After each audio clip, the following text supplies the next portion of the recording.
From the longhand glory of Robert Caro, we take you now to the digital frontier of storytelling. We have a great panel of practitioners, although some of them are a little hard to introduce because I'm not entirely sure I understand what they do.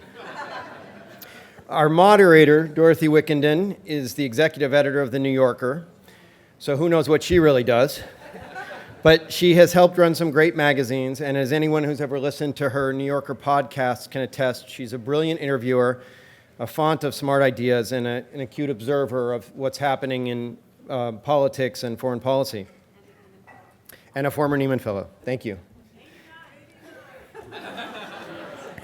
Joe Sexton had a long and storied career at the New York Times, where he rose from being the Yankees beat reporter to become Metro editor, sports editor, and the ringmaster of all sorts of groundbreaking projects, including the avalanche story Snowfall, which earned one of the several Pulitzers for which Joe shares credit. He was a creative force and that most unusual of journalistic species, a beloved editor in the newsroom. And his recent departure or defection to ProPublica was marked by inordinate amounts of drinking and swearing and hand-wringing, not all of it by Joe himself. Doug McGray has managed to combine mystery, secrecy, and publicity into a single career path. He's been a magazine writer, a public interest journalist, and a senior fellow at the New America Foundation, but he is maybe best known as the creator and editor-in-chief of Pop-Up Magazine, which is a kind of a literary and narrative performance that takes place on a single night, usually, but not always, in San Francisco. It's very hard to know what Pop-Up Magazine really is, because like a great many California things, you had to be there. I tried to find out more online, but for people who probably once downloaded incredible amounts of music without paying for it, they're rather rigorous about not sharing exactly what transpires. Elise Hu works for NPR, where she reports on technology and culture, and also tries to come up with creative new ways to engage the audience in stories about politics and policy. She worked for the Texas Tribune, which is the groundbreaking digital news site covering Texas politics and policy issues. And lastly, and most vexingly, we have Kara Oehler. If Kara had a business card, it might include something about how she produces radio documentaries for various public radio shows. But she may be less a journalist than a media artist and web inventor. She was the founder of Ziga, a startup web publishing platform that offers new tools for interactive storytelling, a founder of the Harvard Meta Lab, and a creator of Mapping Main Street, among many other projects, which hopefully she can explain better. So.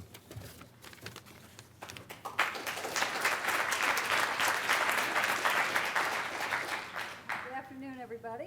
I have to admit to feeling a little discouraged after this morning's unbelievable series of speakers, especially after Nico Mele described some of the failures that we are all too familiar with traditional journalism.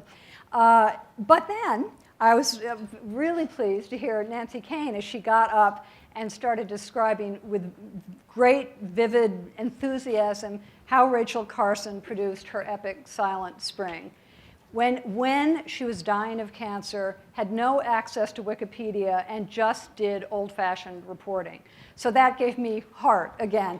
And I'm sort of hoping that our conversation this afternoon will show how we can, in going into the future, we can blend old forms of storytelling with new forms of storytelling to create something really new and very exciting, which is how I am feeling after having spoken briefly to each of our panelists this morning. So I want to start with Joe Sexton, who has described himself to me as an old fart, who knows absolutely nothing about technology. He called himself a moron. And Joe, you've insisted, rightly, that solid reporting has to come first in any good storytelling endeavor. But you initiated this unbelievable, at least for the New York Times, revolution with Snowfall. Which was certainly unlike anything that at least the New York Times and other mainstream media had done at the time. So tell us, just explain yourself a little bit. How do you reconcile those two identities? Wow. I get to explain myself and no one's charging me for it. That's awesome. Well, okay, my mom and I had issues. I concede that. Well, here, maybe I'll try to explain myself a little bit and then explain a little bit about how snowfall happened. As I begin, I'm only 6 months out of the Times, so I'm still confronting some issues of post-traumatic stress. I have most of the symptoms under control, but the sort of inexplicable and unnecessary, unprovoked swearing, I still have not mastered. But I can't remember what point in my 25 years at the Times I was in a meeting and somebody said to me about the place, which is at once majestic and hopelessly fucked up institution, said, this is a place full of rules that don't exist. It's the profundity of that statement took a second to sink in for me, and it's obviously taken some number of seconds for it to sink in for you. But I'm so charmed by it, and it was such a perfect way of capturing, an institution that had been around for 100 years or so. People out of some mixture of confusion or fear believed there were things you couldn't do or shouldn't do. And that needlessly, restricted their creativity, their personal bravery, whatever mixture of those things. So I spent a fair amount of time breaking rules that didn't exist. And then with Snowfall, we decided, why don't we just fucking break every rule? The ones that don't exist and the ones that do exist. Because, it might have been a pretty hard sell on its face to say, let's do 17,000 words on a disaster that claimed, only 3 lives. And people would say, well, how are we going to fit that in the paper? Like, how many pages of your section are you going to give up for that? And so, well, fuck the section. Let's create our own section. At a time where newsprint costs a fortune and no one reads the paper. And then in ample conspiracy with all of the talented people at the paper, we thought, why don't we do something quite different in how we present it on the web? And the first thing that actually, Steve Dwanis and Andrew Divagal were 2 people who really came to us and said, why don't we take the time to do this differently? And the thing they showed me at the time was, I can't even recall it, Provenance at this point, but I think it was something on ESPN and Doc Ellis's no-hitter when he was high on LSD. And somebody had done some integrated presentation on the web about it. And so we were like, hey, Doc Ellis is, no-hitter on LSD. Let's do Snowfall. And it came to be. The fun part of it is at the end, it's just a news story, and it's the ultimate, or one of the ultimate sort of TikToks. Anybody who's ever been sent out on some police shooting in the Bronx, we all love TikToks, and usually we're working with way too little material, and so TikToks become this elaborate kind of fake. And here, you could really do a TikTok with an extraordinary amount of actual hard information.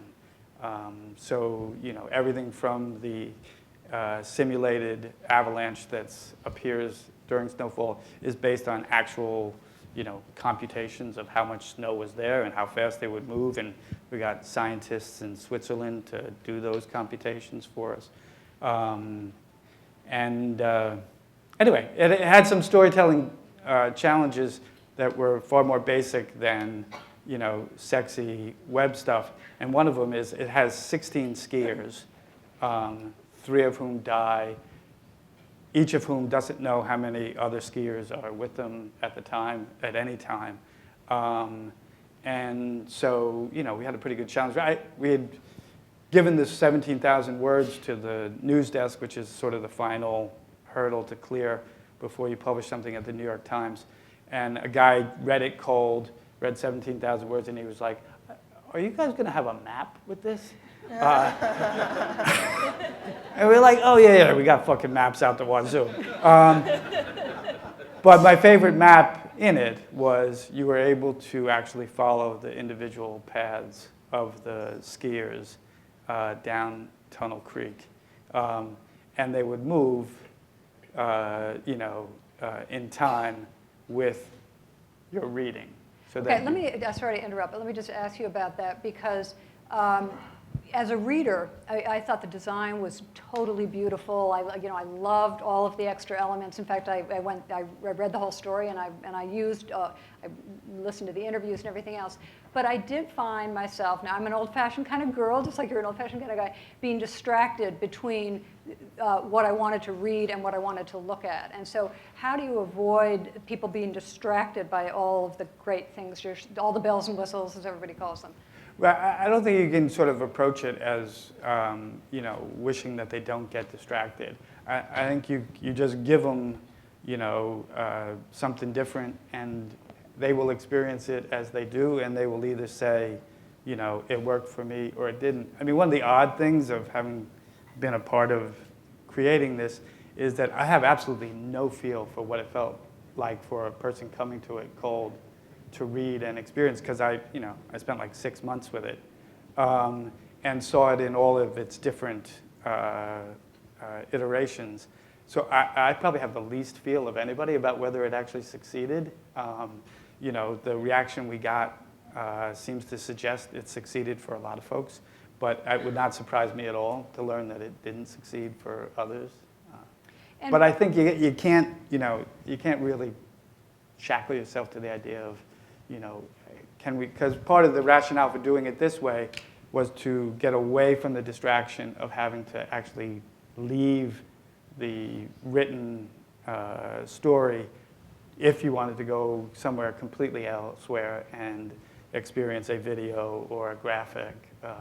So the idea was, take a shot at trying to present something that they might experience those things, at least theoretically, seamlessly. And at ProPublica, where you focus on investigative journalism, there are bigger challenges in some ways than a story like this, which is riveting graphically and in terms of the storytelling.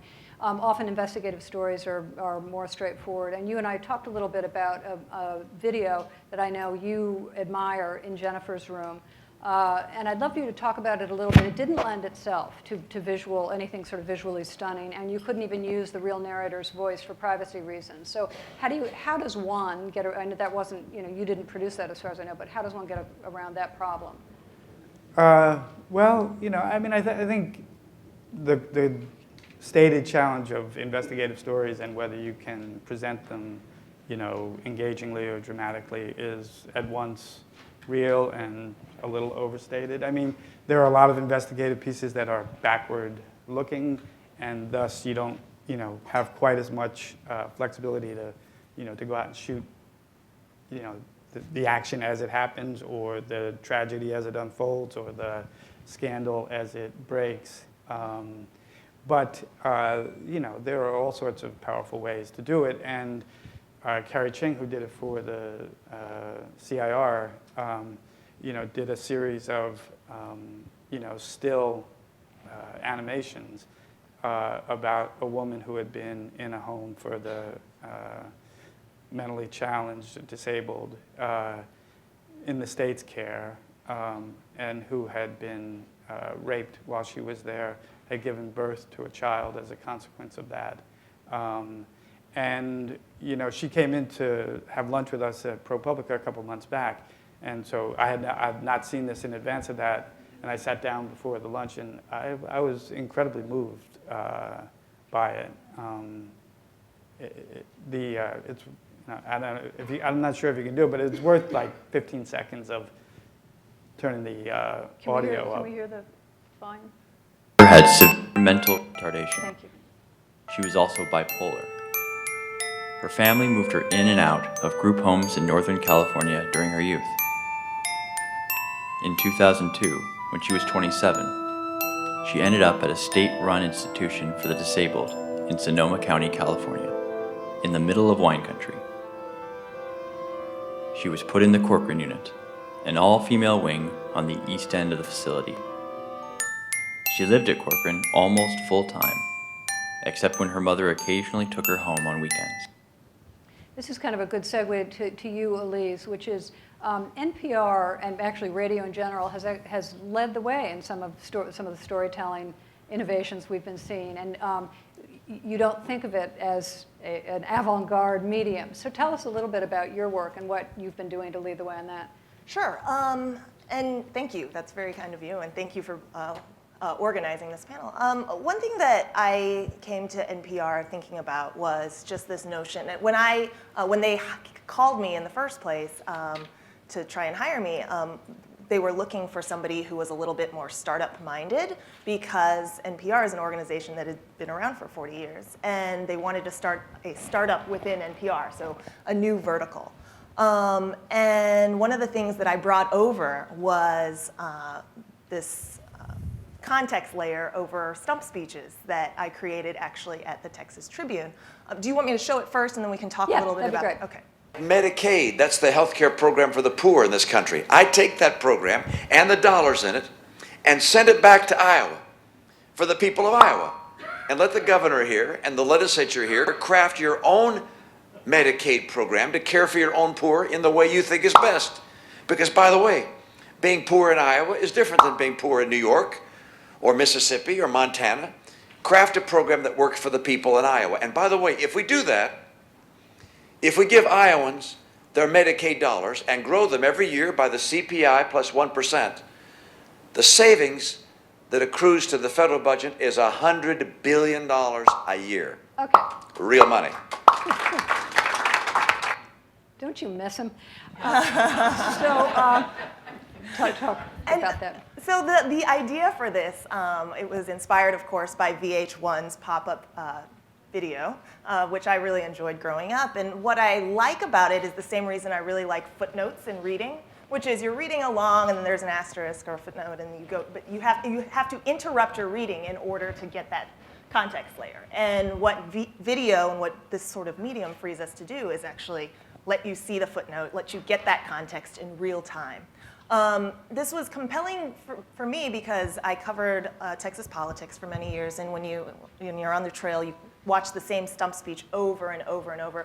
That becomes uninteresting. The sort of body of the speech sort of just becomes white noise in your mind. But when you're with the reporters on the trail who have seen that speech over and over again, it's actually interesting what sort of commentary they make, right? Because they've seen it so many times that they're like, yeah, you get Mitt Romney, for instance, always make this point about the Navy being inefficient because we didn't build as many ships. We used to build a lot of ships, and now we make fewer ships. But then reporters would be like, yeah, but we shouldn't be building that many ships because ships should be better, And so what if we had a way to actually have that sort of wry commentary, fact-checking, actually on the layer of media? And so that was kind of how this was born. This project in and of itself is not that impressive, but the reason why I wanted to talk about it is because it's the product of a certain kind of newsroom orientation, a certain kind of culture that I think we really need to be fighting for, and that's that of a startup. The notion that you can kind of throw out your old processes, that you can be risk-taking, that you can be more ruthless about saying this doesn't work, we should do it a different way. I think that this is kind of how Snowfall was born too. Pop-Up Politics was born at a startup where I had all this time to experiment and a lot of time to take risks or a lot of opportunity to take risks because we didn't have an audience. There was no consequence for doing so. Now, I don't know if now that I'm sort of heads down and in the weekly, daily news cycle, whether I could just say, you know what, I'm going to take 3 or 4 weeks to just invent a new story form. That would be very challenging. But it speaks to kind of this larger point, which is that at NPR, we talk a lot about trying to be both a factory and a lab. So newsrooms have become largely operational in a lot of ways, right? We have certain editorial structures, we have processes, they're kind of codified. We meet at certain times of the day. We have certain deadlines that we have to meet. We have certain production goals that we have to meet. That's operational. That's sort of the factory side of news. And that's important because our users, our audience, count on us to deliver that product. But at the same time, the lab is also really important. That startup-y culture, that place where we can fail fast, that place where we can challenge what we're doing. And I think one of the big questions for us now as storytellers, as journalists, and as organizations is how to get the lab side of the organization to better infiltrate the upper management and upper sort of decision makers in the factory side. We haven't quite figured that out yet. You know, at NPR, we started Serendipity Days, which is like Google 20% time. Are you all familiar with Google 20% time? So for those of you who aren't, Google employees get to take 20% of their time to do a project that they're passionate about, that somehow can redound well for the company, right? But it doesn't really have to be related to their work or whatever they're tasked with. And they end up coming up with great things that have, do you guys have good examples of what serendipity, or what 20% time has actually created? There's actually great things that Google News is 20% time. Yeah, there's all sorts of great products of 20% time. So we started the same thing. We started Serendipity Days. And Serendipity Days have actually sprung up all these great ideas, but it's only happened in digital media, which is the product place, and not digital news, which is actually the factory side of coming up with the product. And there were radio folks who didn't even know about Serendipity Days.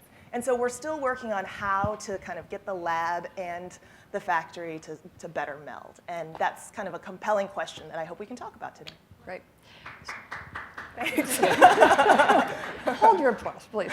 All right, so Doug, everything you are doing with your magazine seems to run contrary to everything the rest of us think about magazines. It's evanescent. You produce it a couple times a year. You have a limited audience. You don't have anything to show us today. And yet you claim to have brought together all different kinds of media to create something completely new. So now you have the challenge of trying to help us understand how this all works and what it is exactly. Yeah, this is the best he could come up with. I did bring something. Yellow, yeah. Oh. So I was working as a magazine writer, doing mostly long, serious stories for the kinds of places that do that. And I fell into doing radio work, basically by accident. And it was really eye-opening. First, because it was this whole different set of tools, this whole different set of opportunities and constraints. And also, it was close enough to the world that I was in that I could end up doing it accidentally, but I realized I didn't actually know any of these radio people. And I knew millions of writers. And I started thinking about documentary filmmakers. I don't actually really know any of them either, except for one who's married to someone who writes for the Times. And I was thinking about the fact that we're in the middle of this golden age of multimedia, and unless you work in a big integrated newsroom, for the most part, these worlds are still really separate, professionally and socially. So one day I had this idle thought of what would happen if you made a magazine that was meant to be performed live.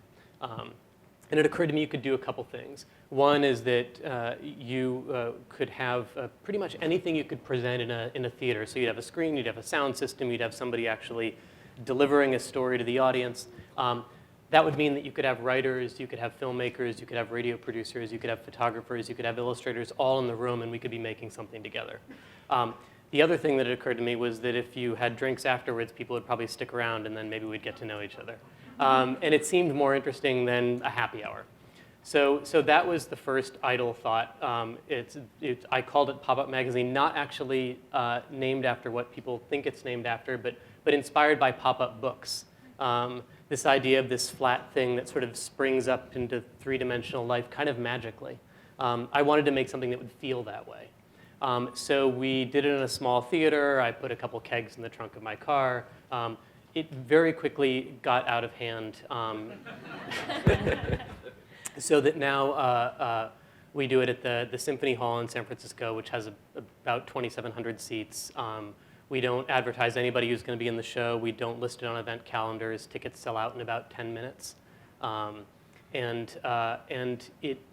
With each issue, we've pushed further, trying to find ways to integrate different kinds of media. In some cases, by putting them next to each other, a writer delivering a very lo-fi written piece under a spotlight, followed by a radio person delivering something in pure sound. In some cases, mashing all the media together in one piece, and having something that feels like all of the stuff you can do with nonfiction sort of stirred all together and made into a show and a party. I want you to talk about one performance, one piece in particular, which you talked to me about on the phone, which was bringing together a world-famous photographer with a lifer in San Quentin, because I just thought that was a particularly good example of how from wildly different worlds you can put something Sure. amazing together. So the structure of the night is basically you come in, you get a table of contents. The program is a table of contents. There's a front of the book. There's a feature well.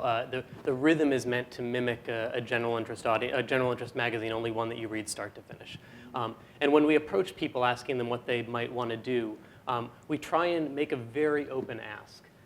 So we're not asking them to do a story on a particular topic most of the time.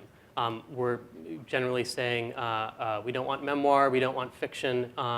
What would you do with a few minutes on stage with the ability to have sound and an image and somebody on stage if you want and anything else I haven't thought of. So we asked Richard Mizrak, the legendary photographer, this question. And he said, very quickly actually, he said, I'd like to do something with maybe my favorite piece of writing that I've seen about one of my photographs. He had just found it, so it was very fresh, and it meant a lot to him. It had come in the mail. It was a handwritten letter from San Quentin. And it was written in this very shaky handwriting because when you get a pen there, they take the plastic shell off and just give you the middle because the plastic shell, it could be a weapon. So you get this very bendy, shaky pen. So it's written in handwriting like that. And so we thought about how can we convey this in a dark room full of people. And so he went out and began this story. And one of the things that we try and do is have people not know exactly what's going to come next. People can't immediately read that this is going to be a sound piece or this is going to be a photo piece. We'll oftentimes start one way and then veer. So he came out and we presented it as he was going to be telling a story. And then he puts an image of his photograph and then another photograph that the prisoner wrote about by Hiroshi Sugimoto. And then it switched to an image of the letter, of a few pages of the letter so you could see the handwriting. And then he stopped talking, and then you heard a voice in the theater. And we'd sent a photography teacher who works at the prison out with, I taught her how to use radio gear, and had her go and ask the inmate to read his letter aloud in tape. And so then what happened is he stepped back from the mic, and this room filled the audience. And he basically was talking about loneliness. And so the image was an image of a drive-in movie theater, a drive-in movie screen in the desert with nobody around. And for about 3 or 4 minutes, everybody just sat in silence and heard this voice in the echoey, strange, sonic environment of a prison talking about this life in there disconnected from all people and how he saw that in this image that was on the screen. And sometimes if you're not a big reader of art criticism, which I'm not, it can be very cerebral. It doesn't necessarily invite you in. And there was something about this that was really vivid and had a real emotional effect on people aside from the ideas of it. And actually part of that was hearing the voice and seeing the photographer on stage who was clearly moved by it and seeing the image and having this all combined. And I would add that part of it is really there is something magical about sitting in a dark room full of people. I think you receive things in a different way. This is the kind of thing that makes me feel incredibly jealous that we can't do. But how do you, in the magazine industry, we talk about the pass-along rate, so the number of readers that you have who read the magazine and talk about it. So for instance, I went to a wedding in London last week, and I talked to a Scotsman who wanted to talk about one piece, and a French lawyer who wanted to talk about another piece, and a young man who works as a diplomat about another one. And it made me feel really good about the future of the New Yorker, which we do worry about quite a bit, and made me realize that people are out there all the time talking, and around the world now, thanks to the internet, about some of the pieces we're doing. doing. Does it not matter to you that your audience is limited to one night, twice a year, even as your audience gets bigger and bigger? Well, in the beginning, we thought about, should we record it, should we film it, or not? And this has been one of the things that we've tried to do over and over again, which is to not make decisions out of habit. One of the things that we felt is that a lot of things get recorded and streamed because it's easy. There isn't actually a thought about who is that audience watching the stream, and does this even make sense streamed? Is this going to be a good experience or not? Is this you can I've seen some really terrible live streams of things because it just wasn't meant for that medium. So we thought, well, what would it mean to not record it? And it occurred to us that people would be willing to make pieces. Everything is new the night of the show. People would be willing to report pieces or share pieces drawn from giant projects in progress that maybe they're not ready to share with the whole internet just yet. And that also a big part of what we wanted to do was take this idea of reported storytelling, which we love, and make it something that you go out and do after dinner. Make it something that I know of so many people who've told me they've gone on first dates to a show. Insert it into popular culture in that way. And so in a way, not recording it meant a few things. It actually, the contributors really liked it. That it was one thing that was different than the other things. It meant that we only had to worry about one audience, the audience in front of us, right there in the room. We didn't have to split our attention between two audiences, because if you're going to do a filmed thing, that's really what you have to do. You have to think about how is this going to work for both audiences. And it also reinforced the fact that that there's, I think sometimes by making things available everywhere, you can sacrifice a sense of specialness.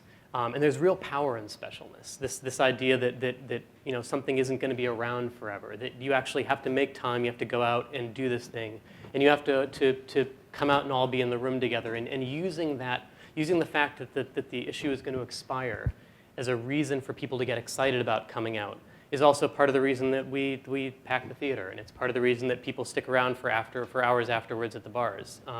So it's I would not want all or even most magazines to operate this way. In a way, it's a complement to everything else. It's sort of one thing with different rules. And have you seen pieces mutate in unexpected ways afterward? Absolutely. We're always really careful. If we're doing work in progress, we're really careful not to do something that, if somebody's writing a magazine story, for them to do the same story for us before it comes out. That's not something we would do. But sometimes people will be a year into a book that's going to take them 4 years, and they've been living by themselves with this thing for a long time, and they really like the idea of taking a bit of it out and sharing it with a live audience and have people clap and cheer like they're a rock star. And so in that sense, we see books come out. We see feature films come out where people have shared a little bit of it. Also, people have increasingly people will pitch us new ideas, and they'll sort of see how it goes. And if they get an amazing response to it, it'll live on. And so there have been lots of pieces that somebody's done a short version for us, and then there's been a long version later on in a magazine, or a long version on the radio, or a short adapted version. So yeah, things definitely have a life afterwards, and that's always fun. I think for the people in the audience too, because they feel a little bit like it's like visiting an open studio or something. They got to see something before the whole world saw it. So Kara, I want to talk to you a little bit. I want to ask you what Ziga is exactly, so you can explain that to us. But it's interesting because you've gone even further out there in terms of audience participation. So first of all, what is Ziga?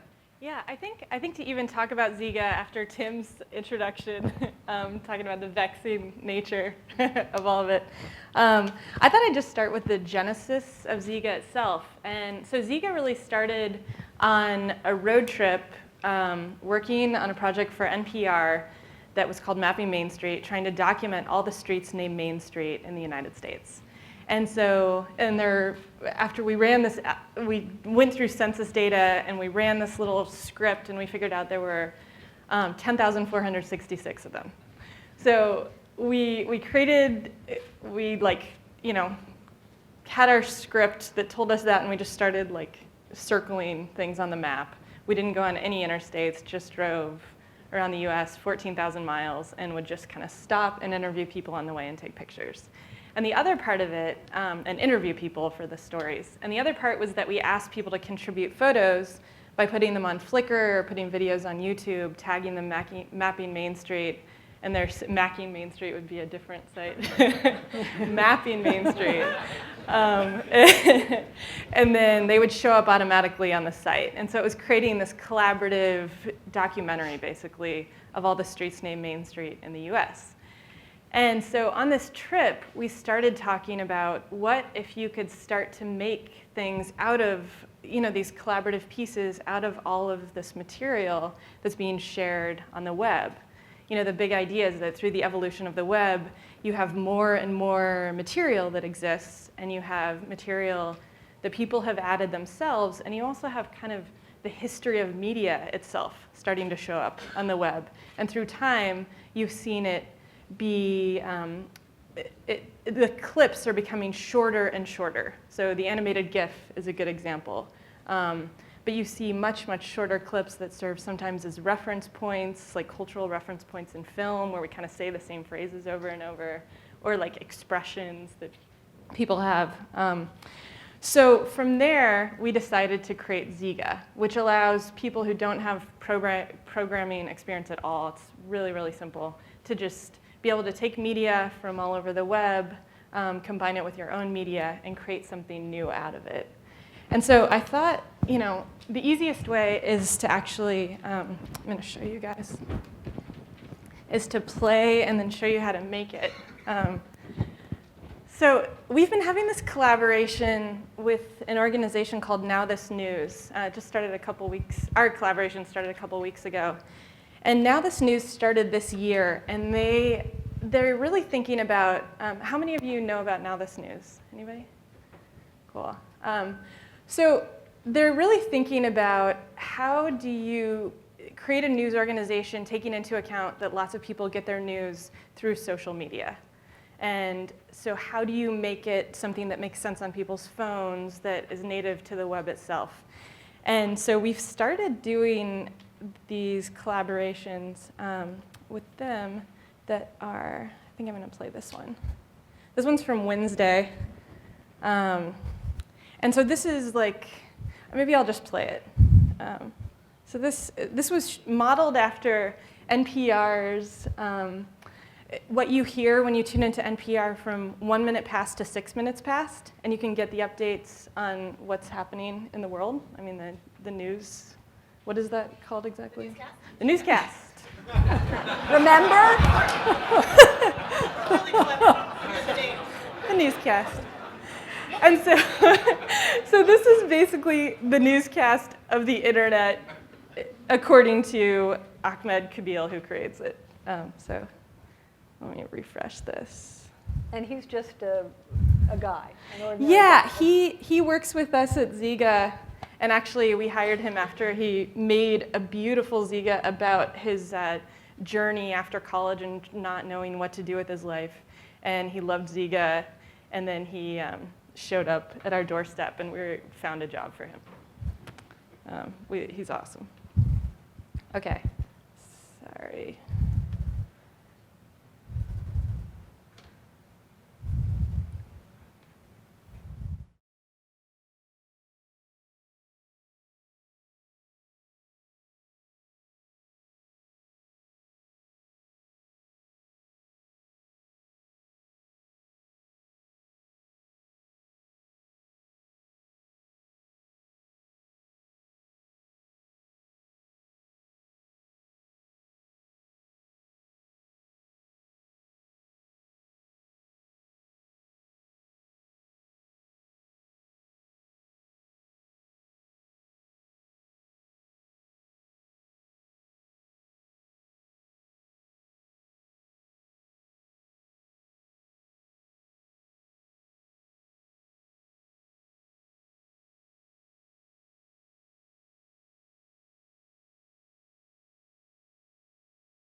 And so before we start the discussion, I thought I would just show you what it's like to make a Ziga.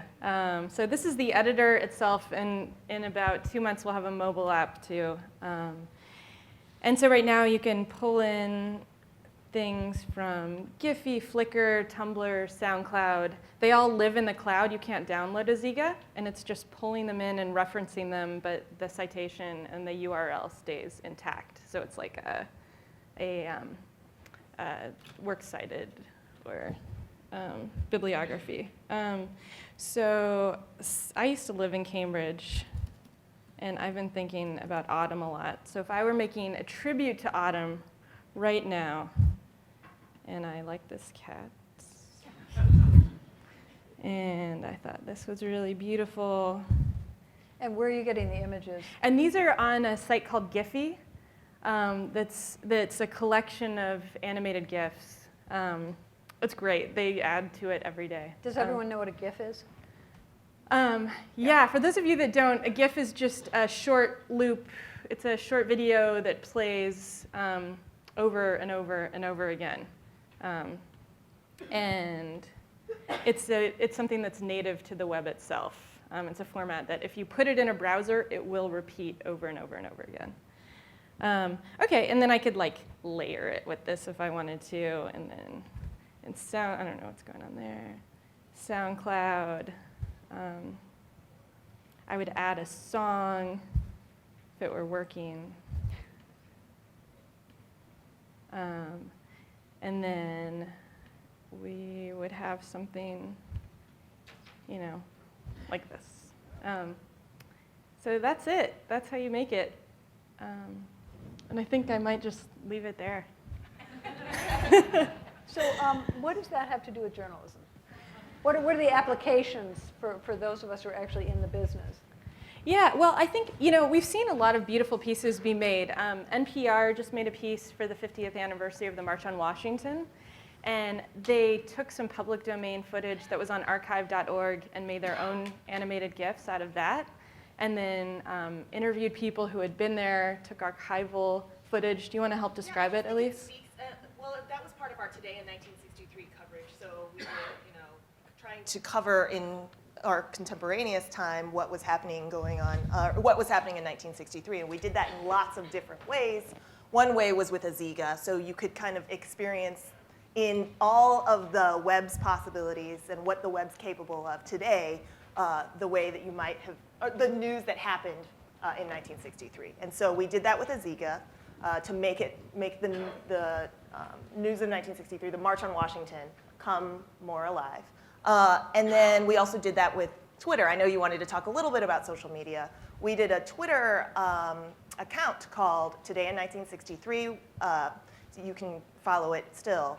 And it is real-time tweets from 1963. So all on the day of the March of Washington, we were actually putting out tweets on the day of the March on Washington as if that was happening on the same day. So like, it's hard for me to explain without kind of showing you, but hopefully you can understand. The idea is that we're sort of freed now, right? I mean, the web is allowing us to let stories take any shape and form and text and touch and sound. And so all these events of the past we want to bring into our experience today in a different way. So Ziga allowed us to do that, and then Twitter is allowing us to do that in a different way. It looks like you want to say something, Joe. No? Okay. I was going to give you we'll come back to you in a minute.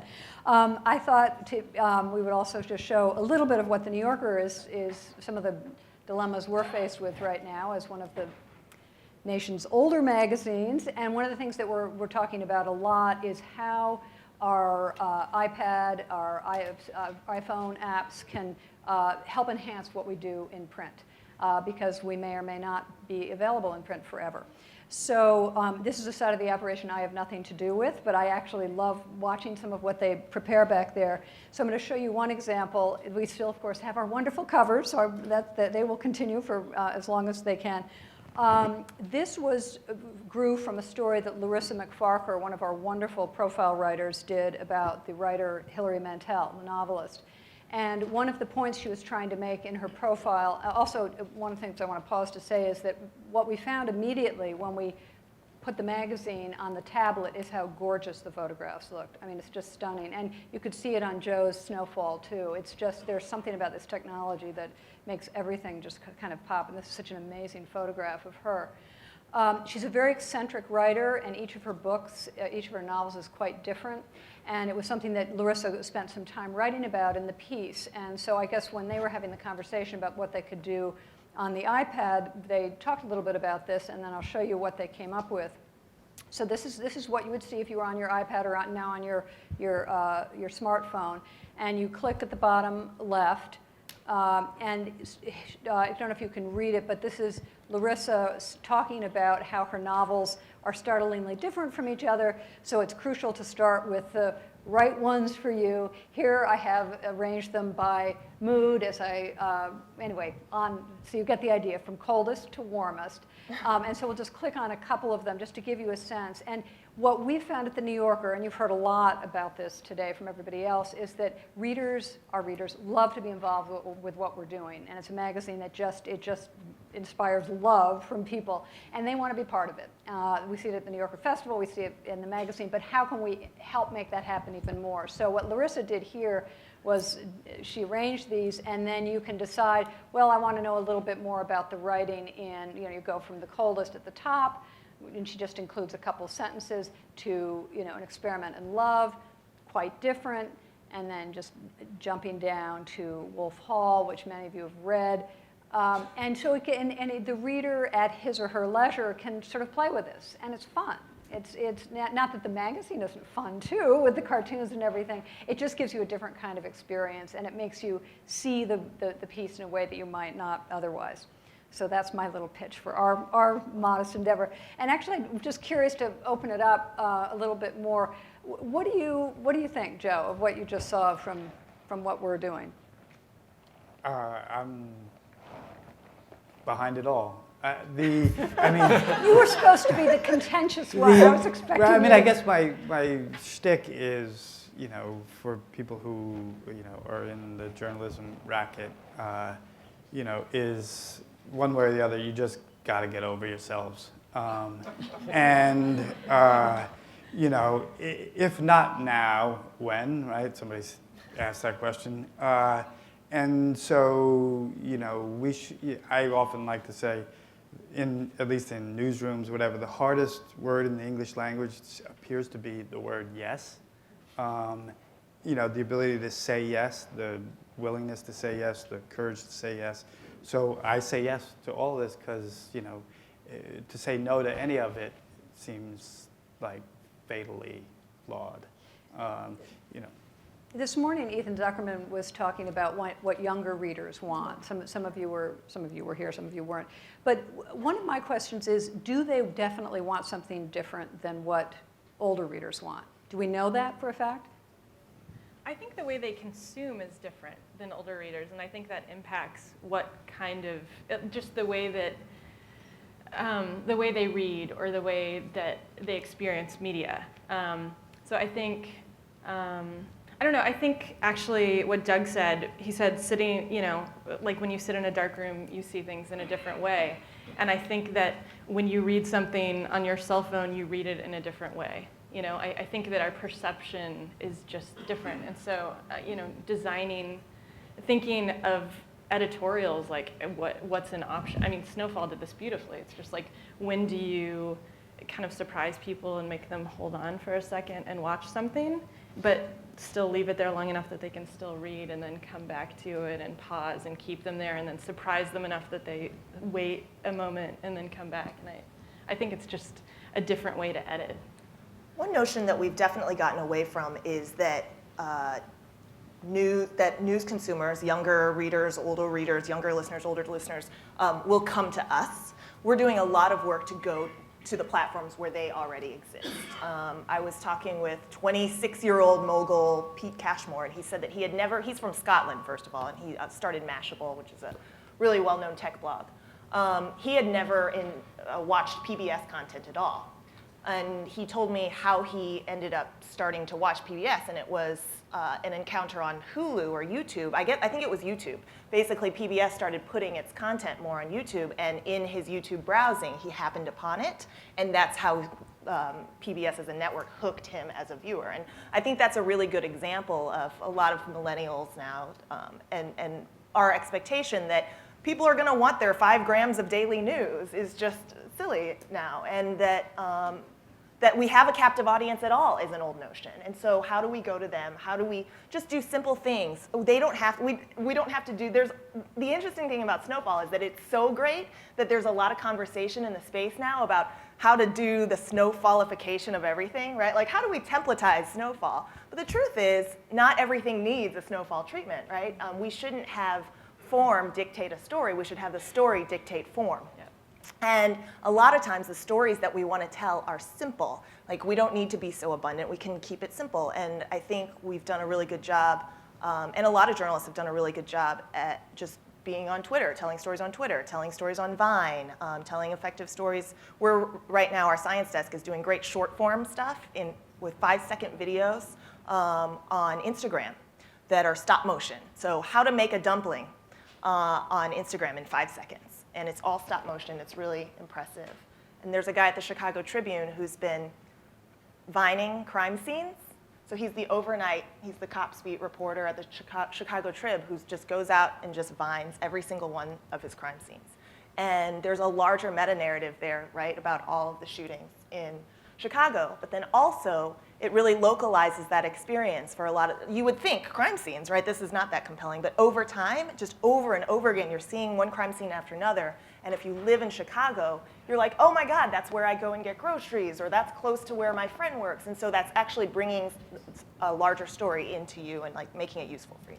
The one thing I'd add to that is that you know, there are different ways that you can have an audience. You can have a digital audience. You can have an audience in print.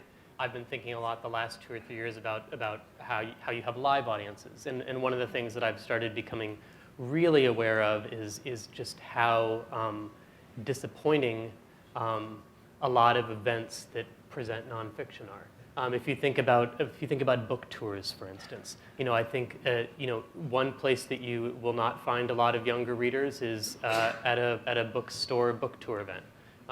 You know, and there are oftentimes these very cookie-cutter events where you'll show up. It may be a really prominent nonfiction author with a groundbreaking new serious reported book, and you'll see this small, sad crowd of about 12 people, maybe if it's a good day and there's nothing else going on, and there's nobody under 40, and it's sort of the same event that's done every day with a different author, you know, I think a lot of media companies are thinking about engagement. You know, it's the word that gets used a lot now. How do you engage people? One way to engage people is to bring them out. And one way to bring out younger people is to try and think with a really open mind, what are my assets here? What's the information I have? What's the story I have? What are all the ways that you could present this? If I forgot that I knew what a panel, a talk, an in-conversation thing, or a bookstore book event, if I forgot that I'd seen any of those formats, would I invent them now? And to sort of think from scratch in that way. Well, okay, so there are probably people in this room who are nonfiction book writers and who have been in these sad rooms where 3 or 4 people may show up and you've spent 5 years of your life working on this thing. So what could some of these independent booksellers are in a terrible bind too, because some of these stores are going under. So, Kara, you have an answer? Yeah, well, I have the answer. So I think that one organization to look at is Upworthy in this, because what they do is take beautiful content that's important, that they deem, the whole idea of Upworthy is try to push really important content that could make an impact on public perception about an issue. I mean, it's like social issue kind of stuff, and to try and push that to the top of people's social feeds in Facebook and Twitter, especially Facebook. And so, you know, what I would say is in this case, it's really about distribution and how you can get people to want to read that. And so Upworthy is all about distribution, and it's not rocket science. It's just like they have figured out if you write a beautiful caption and you have a beautiful image, people will click on it and then they will watch it. And then if you provide something for them to share with their friends that makes them sound smart, then they will share that, and that becomes viral. And they kind of have tried to take what makes things viral and put that into an organization that then pushes important content to the top. So. And I can say, the one little anecdote out of Snowfall. So I know if this hadn't happened, I don't think I would be here, although it's hard not to believe Harvard wouldn't have found some way to invite me here.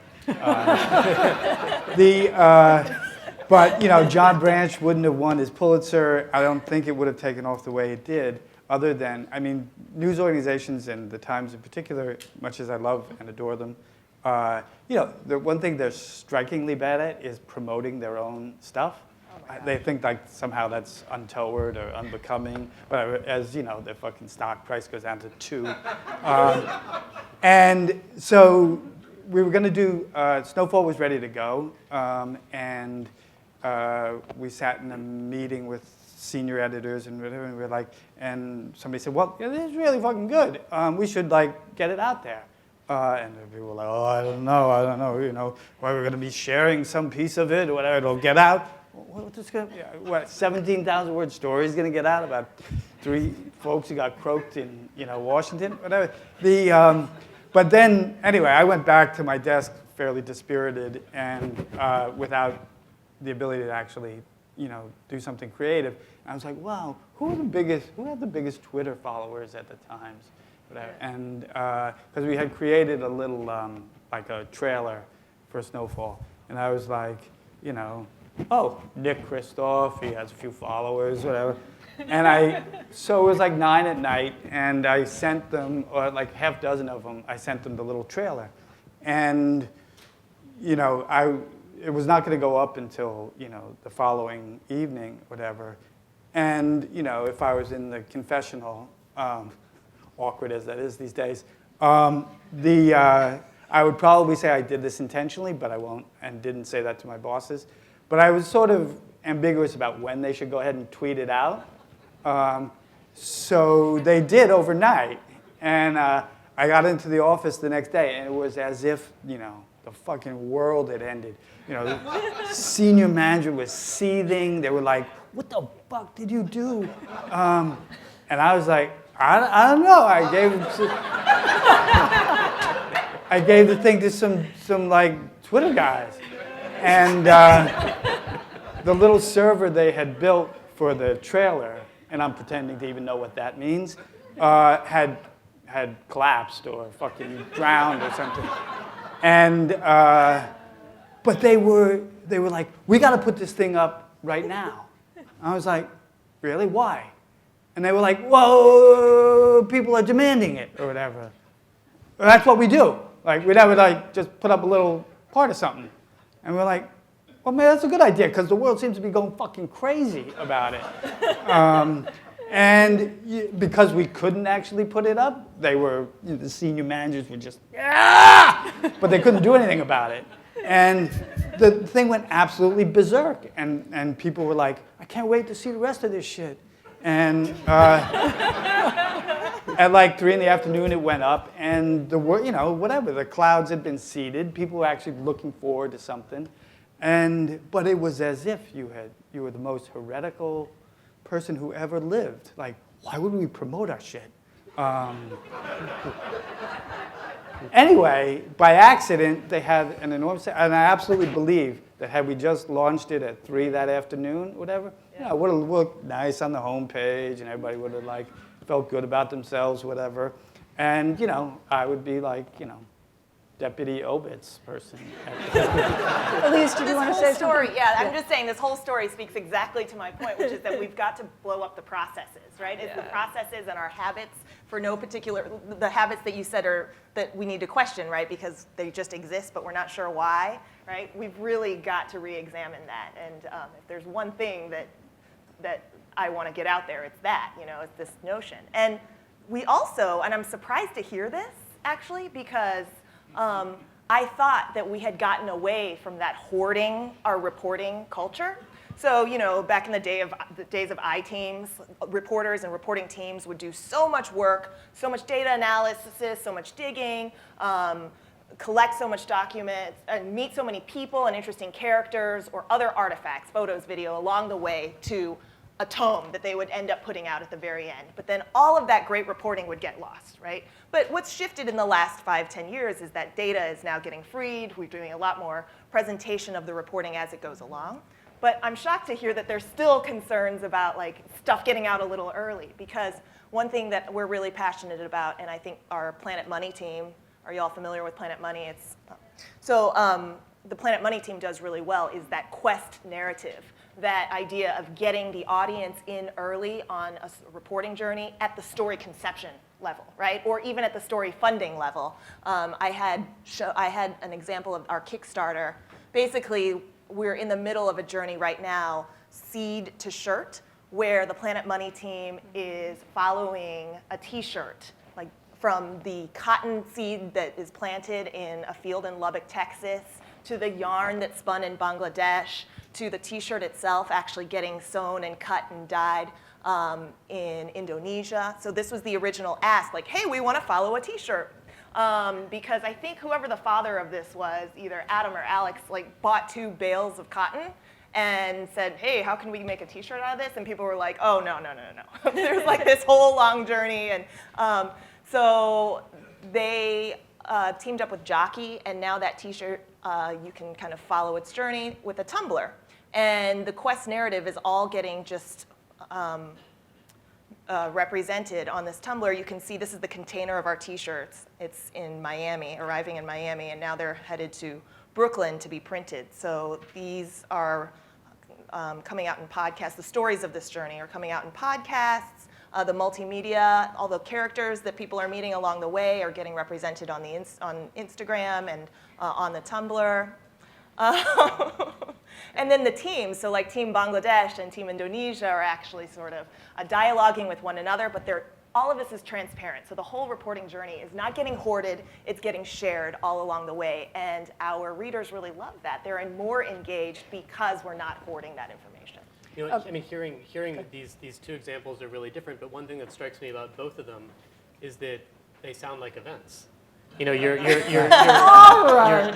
creating an event. It just happens to be a publishing event. Whether it's a big frenzy of interest in something which isn't quite available yet, or whether it's creating this process where everybody gets to participate, it makes it special.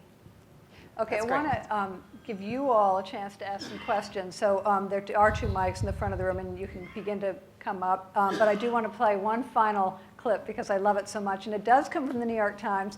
It's their fantastic. It's one out of their series, 1 in a Million, and it just speaks to some of what we've been discussing today in terms of dinosaurs and what's ahead. And yeah, feel free. And when you ask your questions, I just have a request, which is to keep them short and simple so that more people get a chance to ask. I've always loved dictating machines. When I would dictate a test on it, I would love to hear my voice. Oh, do I love that so much. Of course, I think my voice has changed from so many tests that I made, you understand? Everybody thinks I must be on radio or something, the way I come across. But that was only from just testing and talking and testing, and my voice evolved. 1 second, please. It used to be that just about every attorney around had a dictation machine. It's not like that anymore. The dictation machine went the way of the typewriter. But they're still used, okay? And the only thing we can do is to try to keep them working. Let's say you dictated a very important case, and your machine went down and it ate up the tape. Okay, that is tragic. And so I've been called upon to repair these tapes, okay? And of course, they love me because I've saved that tape. And once you solve it, you kind of feel ecstatic about it. Yeah. Wow, you get a high. Service, may I help you? Yes. I'm the last of the Mohegans here. There's not too many guys like me around. And I looked down and I saw that the ribbon wasn't turning. Okay, so you got to bring the machine in. Okay, great. Okay? You know, whatever it is, you know. Yes. You have to charge me for your time and everything. Thank you, no problem. I should be there in an hour and a half. Will you still be there? Perfect. I'll be here for you. Thank you. Bye, You're man. the best. There are many guys around like that. And you don't want to know about new technology. You're very happy with what you have, okay? I used to buy 33 1/3 records. I was perfectly happy with that, you understand? Then they came out with cassettes. All right, I was happy with the cassette.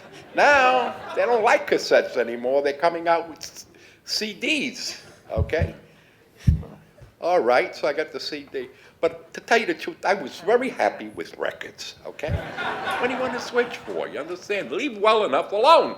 That's it. There you go.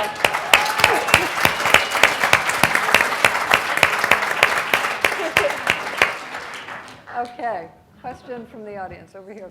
So the toughest question is, how much more revenue has the New Yorker gotten for what each of these new projects? I've gone from being a Nieman Fellow to being a GM of a local NPR station, Rhode Island Public Radio, founded it.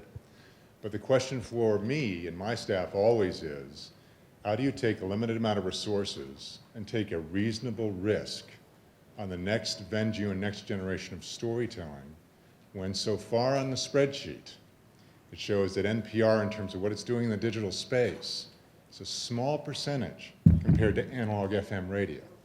How much is the New Yorker investing in the iPad app and all these different options? How many more subscribers is the New Yorker getting from that? Is it worth the effort? Yes. What revenues are you seeing from these efforts that justify the effort? I can't answer the specifics because that, thank God, is out of my area of expertise. But we are getting more and more, all the time, more subscribers online. And obviously, it is much cheaper to get subscribers online than to send out individual pieces of mail, which people throw into their garbage immediately. So we're very hopeful about that. We're all operating in an incredibly difficult environment, that's clear. But I would also point you to an article that we published just a couple of weeks ago called Bustle. And it's about a very kind of a tiny little upstart magazine magazine. And they have done it so far on a shoestring. And they have, the website apparently was designed by a 22-year-old, and it's a beautiful website. So not everything needs to cost, not every investment in new technology, and these guys can talk about it much better than I can, needs to cost a ton of money. Our web staff is minuscule, and it's just amazing to me what they do with very little investment. We'd love to have more money, but it's not easy to come by, as you know. Elise, do you know the stats of how different the audience for the website is as opposed to the people who listen? Yeah, they're totally different audiences. I think the overlap is something like 14% or less. And so we're growing a totally new audience in one arena, and then hopefully retaining the others. But the business question, I mean, did you want to talk to sort of your entrepreneurship? Yeah, I don't know actually specific numbers either, but I guess I would answer that by framing it, by asking sort of what our option is if we don't, right? So like if we're not experimenting, then we are watching sort of steady listenership decline across terrestrial radio. So like, I think that we've got to be doing this. I think it's an imperative, and it doesn't really cost that much money. Like I was talking about, if we're going to where audiences are and just being really ruthless about how we're spending our time and how we're spending our resources, like their platforms already exist out there. Like we don't necessarily have to create a new social media platform, but we can go to it and we can try and be creative on them. Yeah, and just to add one more thing to that with NPR, I mean, Kickstarter, I wonder if they even took cues from NPR. Like NPR was incredibly innovative in the way that they funded themselves in the 70s. Yeah, we're in a better position, right? Partly because our existing business model is sort of member donations. Yeah. But yeah, I mean, over here. It's a vexing question. Hello, my name is Tom Regan. I'm 92 Nieman. George, are you here? You have to applaud. You're the only other one here. Oh, okay. Thank you. Thank you, George. I live in an little internet lab at home. I have an 11-year-old, a 14-year-old, a 16-year-old, and a 17-year-old. I get sent BuzzFeed, Upworthy, 6-second videos, and 5-second videos and Vines all day long. my kids send them to me. And what really intrigues me about it is they're often sending me really thoughtful and interesting stuff, or the stuff that leads to further discussions between us about a particular event. You know, one of the things I'm thinking of, one of them one day sent me the YouTube version of David Foster Wallace's This Is Water. Oh, that was fantastic. Right, which is amazing, and it's an amazing speech. And we ended up talking for an hour about the kind of stuff that he did. He's never done that with me with a news story. I mean, he knows I'm a journalist. I occasionally send him news stuff. So, I don't, so you know, what is the question? well, I'm sorry, I'm a vintage journalist. I never ask anything short or simple.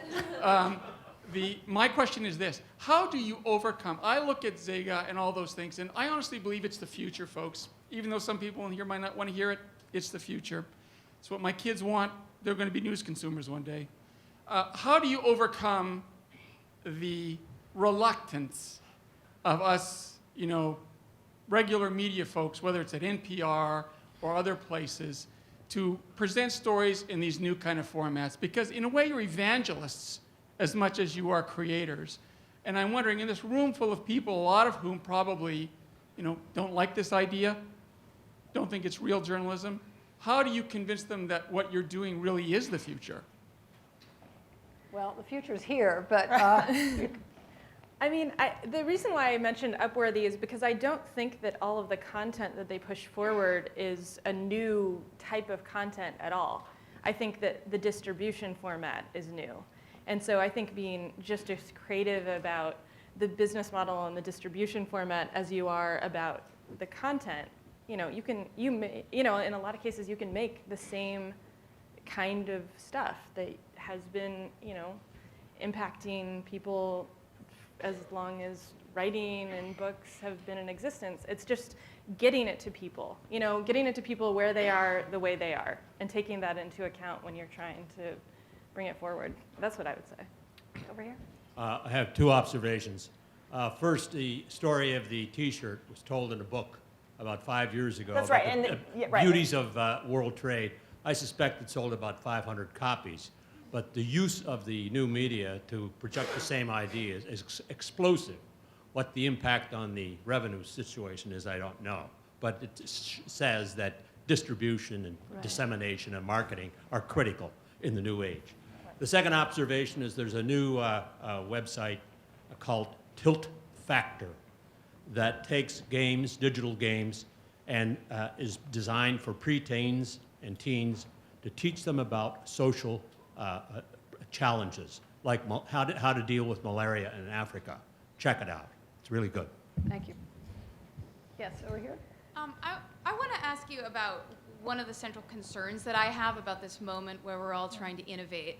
And Elise, you touched on this, so I'm glad you did, which is the pressure to do the innovation that the other people are doing. And so the idea of snowfall becoming a verb or a noun, or I think where I work, the idea of taking something that started in a grassroots, very startup-y kind of way, worked out great, and then trying to replicate it elsewhere, but from this very top-down kind of way, which just seems like that, to me, sort of doomed to fail. So I guess my question for any of you who feel like you have an answer is, how can you speak to management or the people who can make decisions about this to help them see where innovation comes from and which innovations we don't need to replicate, and ways of finding our own innovations? Well, I actually think, for all my joking about difficulties at it, I think it's not hard to get management's attention. I think they're absolutely terrified, and terror has a good way of focusing the mind, so I think they're quite open because they're quite desperate.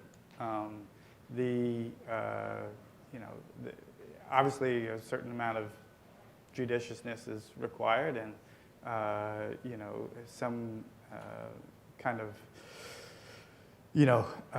significant breakthrough in the monetization effort is required. But I actually think they're by and large are quite open to doing stuff fairly crazy. They may define crazy a little differently than you or I would, but I think they're pretty game. even if it's for a frightening reason.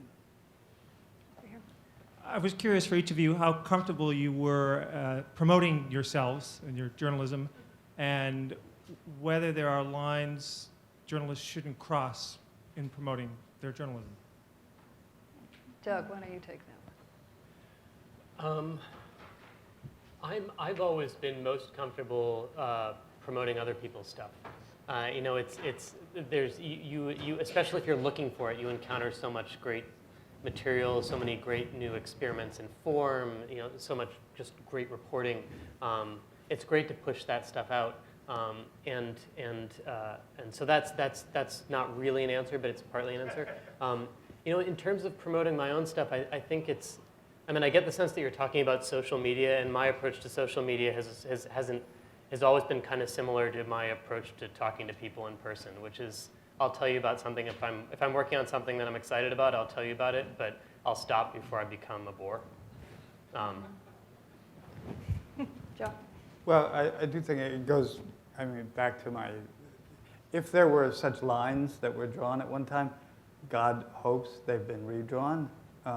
And if somebody has a reason for not promoting one's good work, it better be a really fucking good reason. You know, and much of it speaks to, you know, the sort of crazy business model that, you know, that newspapers are, where, you know,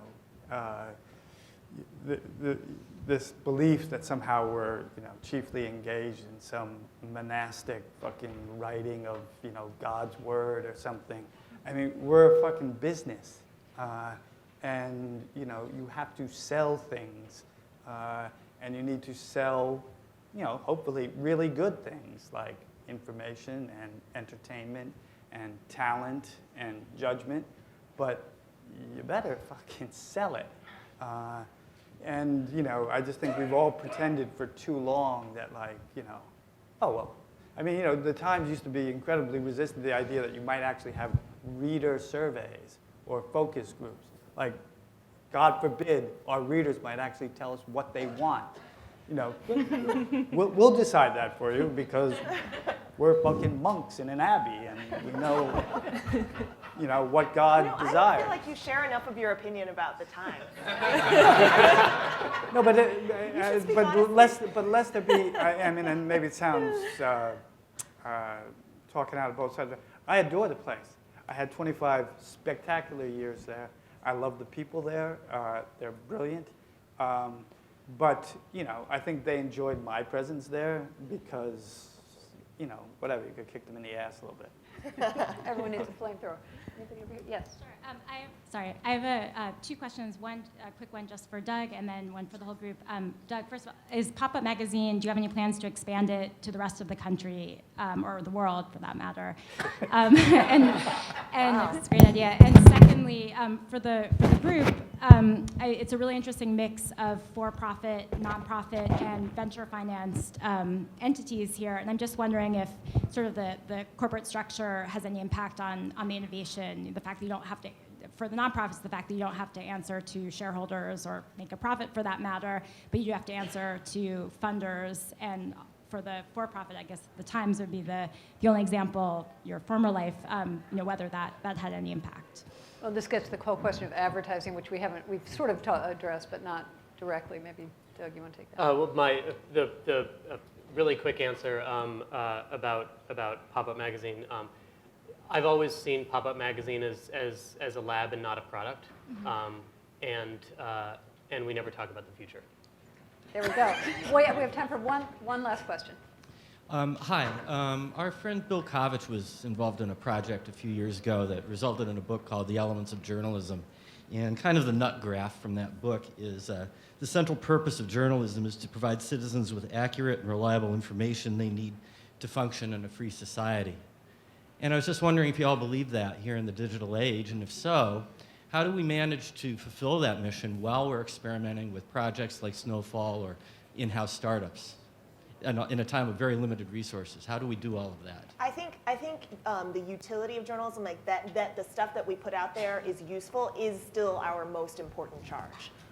We have a news apps team that just did tremendous work on putting out a playgrounds database that everybody could participate in, a crowdsourced, accessible playgrounds database where wherever you live, if there is an accessible playground, so soft, smooth surfaces or ramps, that you could add that to this database. It was strictly a public service, and in providing this service and this utility that was crowdsourced and that had technical bells and whistles, it also sort of served our primary purpose, which is to be useful and to inform and educate our audiences. And so I still think that we think about that in all of our experiments.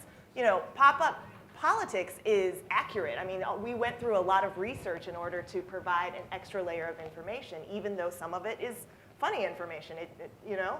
And so we're guided by the sort of purpose of that. And that's why, you know, as we talk about storytelling a lot, that word storytelling sometimes connotes almost art. And journalism is different in that, slightly different in that I still want it to be useful, you know, and art in it can exist in and of itself, right? But journalism I see a little bit differently, and right. so. Right, I guess I would say I don't believe in that graph. And which is, I think, for all of its, you know, whatever, obnoxious bluntness, it has some nuance to it, whatever. It goes back to my, you know, people have talked and preached that gospel, you know, and I think with real sentiment and passion, and they have walked themselves off a cliff with that gospel. It's not that I don't think that's one of the potentially useful roles of newspapers, but for me, and I'm not a scholar of newspaper history, but what always I took to be the role of newspapers was to be a brawling, competitive, spectacularly flawed, wildly ambitious, comic, free-for-all that served all sorts of purposes, and where you might go and find out some spectacular truth, or you might go to some corner of the planet and get to write about something terrible and awful, but in which you might also like really have fucking fun and tell great stories of no great cosmic significance and that aren't essential to democracy and its future or whatever. You know, I still think you will ultimately be judged as, consumers will judge you, and they'll say, we find your operation to be lunatic or trustworthy, whatever, and worth my, you know, whatever, $7.50 or whatever. That's a great note to end on. I want to thank our panelists and thank you all for coming.